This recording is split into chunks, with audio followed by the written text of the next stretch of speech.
up? I'm Captain Gimpy, and that's Zenboro, the dude. Yeah. So today, we went to go see the Mr. Rogers documentary in theaters. Won't you be my neighbor? Yeah. You're not my neighbor? Just I kidding. acquired English late.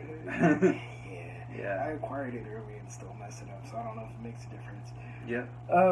So I grew up watching Mr. Rogers' Neighborhood in school because they had a TV in the front in the wing that we were in back in the day, because there was only one school in Sacramento that had facilities for people in wheelchairs. Yeah. And by contrast, he did not grow up watching Mr. Rogers. In fact, he didn't even know who that was. Yeah, until he told me about it.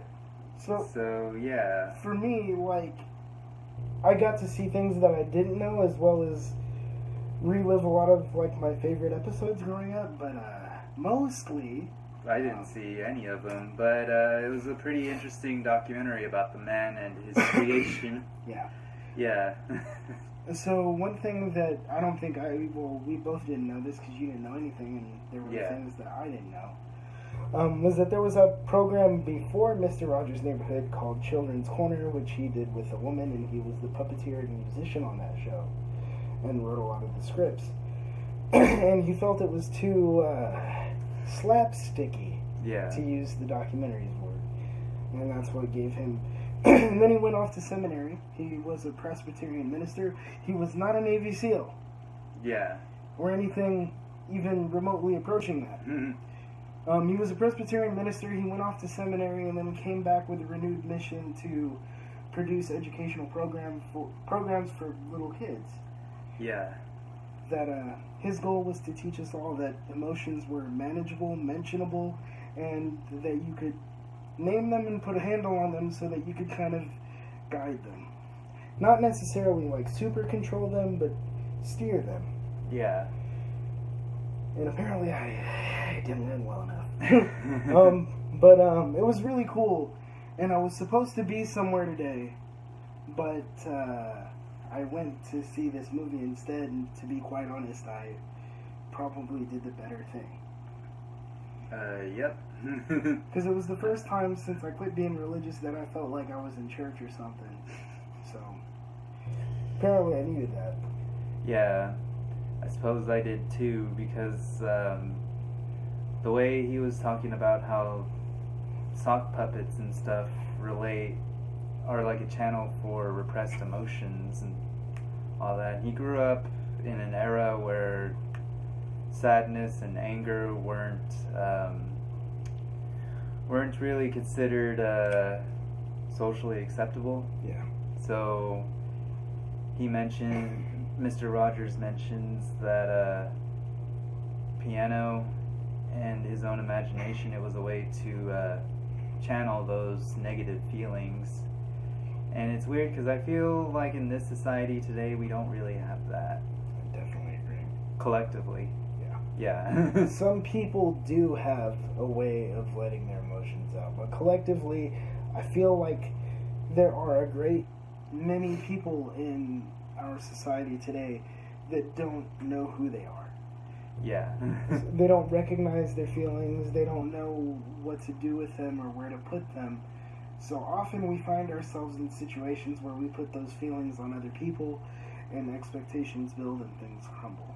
Yep. This wasn't supposed to be like a treatise on emotions, we promise. This kind of just... It's kind of what my thoughts revolve around while I was watching it. Yeah. For me, it reminded me of a moment that I saw on TV when I was watching Mr. Rogers.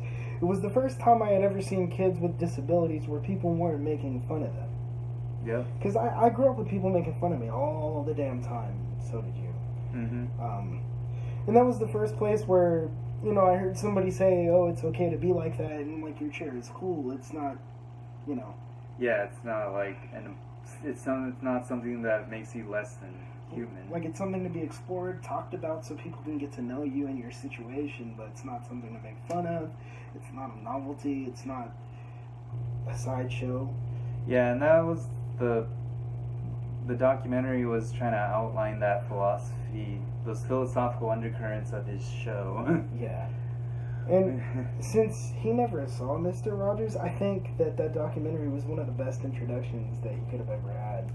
Yeah, because they, through the use of, like, sock puppets and, like all the props and stuff, like, he got to explore current, like, the pressing social issues of the day. And the thing is, he confronted war directly back in 1968. Yeah. Like, if you go back and YouTube that clip, he dealt with it directly. Mm-hmm. He didn't talk around it. He dealt with it directly. And there's a lot of scenes in there where I'm like, dude, Mr. Rogers had a social consciousness about him that was not common for people of his generation. Yeah. And, yeah, I would argue there really isn't a lot of people like that today. I wish. Yeah. So, you know, the thing that probably struck me and the thing that I personally want to leave this video with, first of all, the documentary was done with the utmost love while still handling the criticisms that Mr. Rogers faced for different decisions that he made about the show and about the people on the show. Don't want to ruin it for you, go watch it. But it was done with so much friggin' love. Yep. You could tell that everybody in the documentary wanted to be in the documentary. Yeah. They wanted to talk about him. They wanted people to remember. And that was really cool for me. And his whole thing was, love one another, be kind to one another, and get to know people and not just what you think about people. Yep. Right? Get to know the people. And what was the other thing?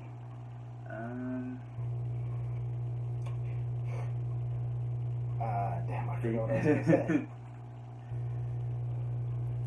Basically, what I took from the documentary was be true to yourself and what you believe and pursue those. Like, what you are, that's not the problem. Because everybody, in a way, is what you are, and that we're all human. Yeah. But we're all different, in a way. Yeah, we are. Some people process things more slowly, others are, like, quick. But then, ironically, right, like, the more you get to know people, the more you realize your differences and you can understand why you think differently. Yeah. But then at the same time, you start to realize that you're all basically the same. Yep. Yeah. And I think Mr. Rogers was down with that. Yeah. Oh, yeah. That was the other thing. So, a lot of people know, some don't, that Mr. Rogers, being a Presbyterian minister, was also a registered Republican. That's not to say that he would ever agree with anything the party's currently doing. I don't think he would at all. Yeah. But above all, he put people above his politics and got to know you and not just what he thought of you. Yeah. And that's what I think we should all take away, personally. Yeah, I definitely agree with that. So, it's a wonderful day in the neighborhood. Won't Yeah. you be my neighbor? Go watch it. Alright. Alright.